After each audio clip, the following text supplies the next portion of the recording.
Hey guys, Nick here from TechCore Duo. In this video, we're going to do an unboxing of the Shield TV Pro. So I'm going to go ahead and pull it out of the box now. As you can see, it is pretty small. So it has two USB 3.0 ports, HDMI, Ethernet, and of course the power port. Here's the remote, has a Netflix button, volume up, down, settings button. It does come with two AAA batteries, and it also has an IR receiver at the top there. So we'll talk a little bit more about that. And in the box here, we have an AC power adapter. This is the exact same as the older 2015 and 2017 versions, and a quick start guide. So I'm gonna go ahead and just put everything back in, and we're gonna do a quick comparison of the 2015 and 2019 versions. So let's put this over to the side here. I'm gonna pull out the 2015 version now. And as you can tell, it is much larger. So the main difference between the two, of course, is size. The new 2019 is missing the micro SD and the micro USB ports there, but everything else is about the same.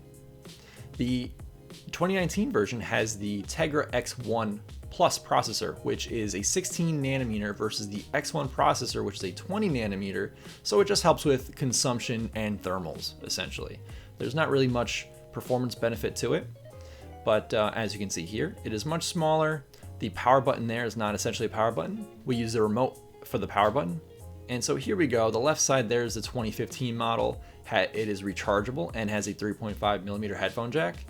And the new one does not. It uses the two AAA batteries like I mentioned.